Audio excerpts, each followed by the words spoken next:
Thank you, Mr. Chairman. Gentlemen, I want to try to separate policy and politics for a second. I know it's hard to do around this place, but I thought Senator Cornyn made a very good point in his opening remarks. I think Senator Schmidt made the same point that the policy here is very important. And I want to ask you your opinion on the policy. Professor, tell me briefly, I know you came to talk about auto pens, but tell me briefly about the 25th Amendment. Welcome back to the Constitution Corner, where we dive deep into our founding values, our freedoms, and the urgent need to protect the Republic from being trampled by the political elite. If you're tired of the lies, tired of the weak leadership, and tired of watching this country slide into chaos, you're in the right place. Smash that like button, subscribe, and ring the bell so you don't miss a single breakdown of what's really going on in Washington.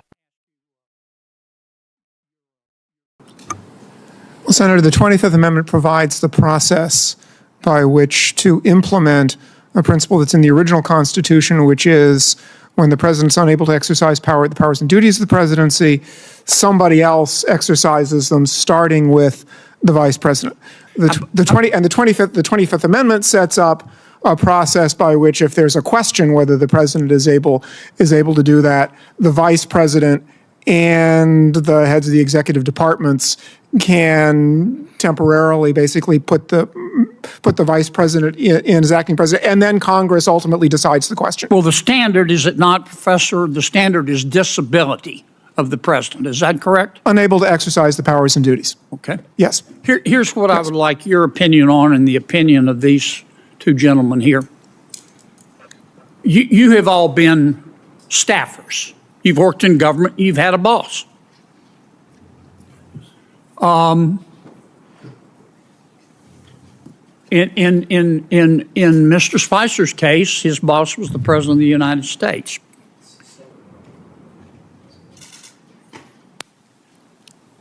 Let's suppose the president, you were using your experience as a staffer.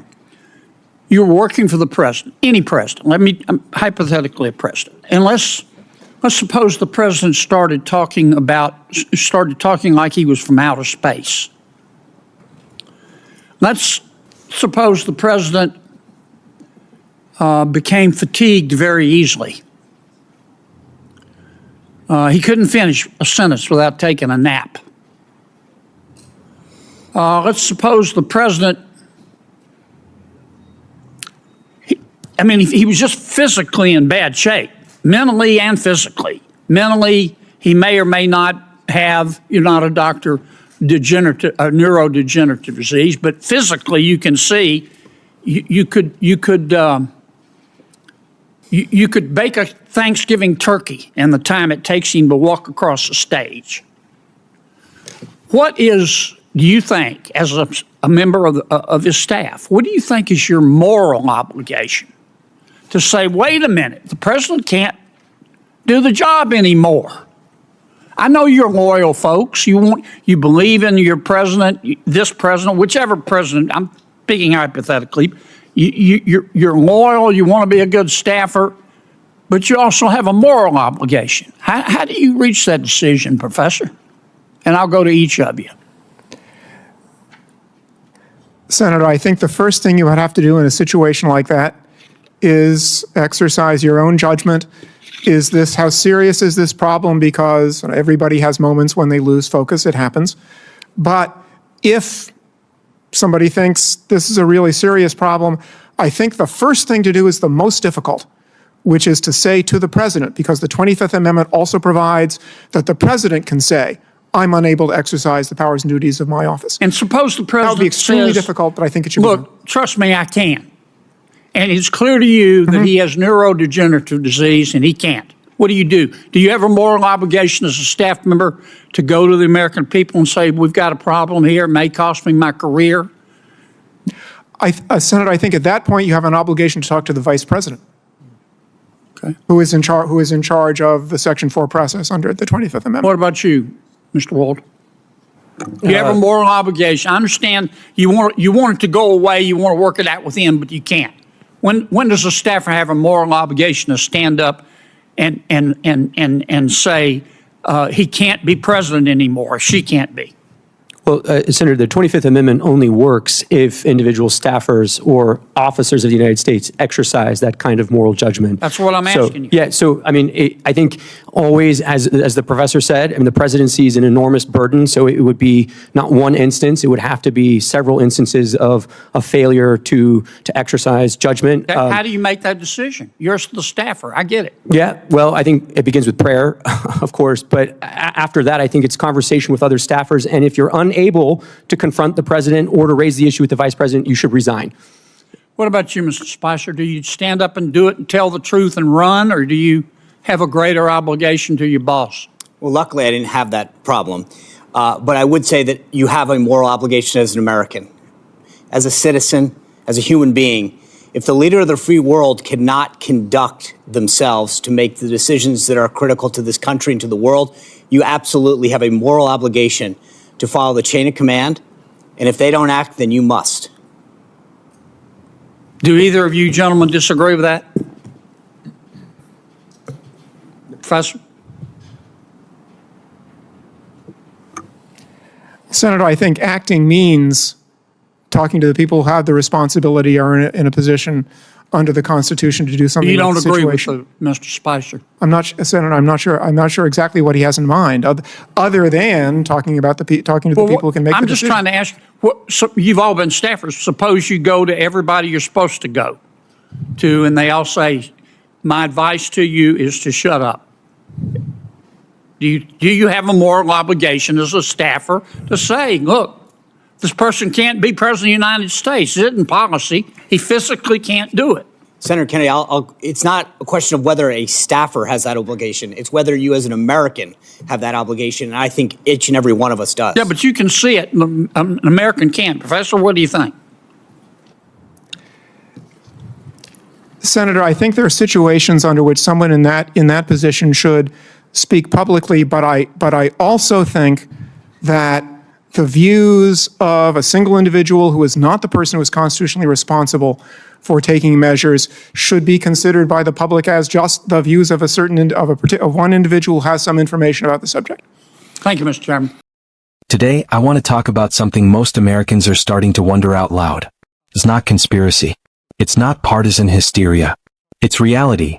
What happens if the President of the United States becomes physically or mentally unable to do the job? Not in theory, but right now. That's what this Senate hearing was about. And it's high time we face the uncomfortable truth. The video you just saw features a serious discussion about the 25th Amendment and what the moral and constitutional duty is of staffers and advisors when a sitting president is clearly no longer fit to fulfill the responsibilities of the office. Whether it's fatigue, mental decline, or the inability to string a sentence together without a teleprompter and a nap, it's time we talk about this not as a partisan issue, but as a national security issue. One of the senators asks point blank, what if the president starts talking like he's from outer space, gets easily fatigued, and moves so slowly across the stage you could bake a Thanksgiving turkey before he's halfway to the podium? That's not just hypothetical.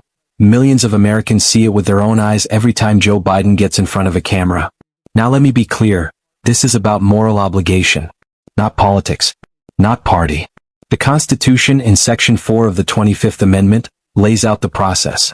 It gives the Vice President and a majority of the Cabinet the authority to act if the President is unable to discharge the powers and duties of his office. But none of them have the spine to do it. Why? Because they're more loyal to political survival and protecting their careers than they are to the Constitution or the American people. Sean Spicer says it plainly in this hearing, you have a moral obligation as a human being to act when the leader of the free world is no longer capable. If the people around the President are too cowardly to act, the consequences could be catastrophic, not just for America but for global stability. We already see the damage. Inflation, open borders, military recruitment falling off a cliff, foreign adversaries emboldened. The list goes on. This isn't just about whether the president can do a press conference.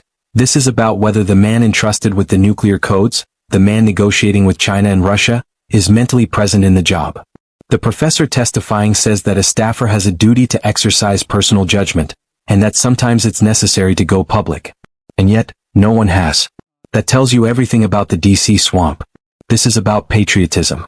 This is about protecting our republic from collapse. The framers of our Constitution knew this day might come. That's why they gave us the 25th Amendment. It's not treason. It's not disloyalty. It's the legal and constitutional remedy for a national crisis of leadership. So I ask you, where is the courage?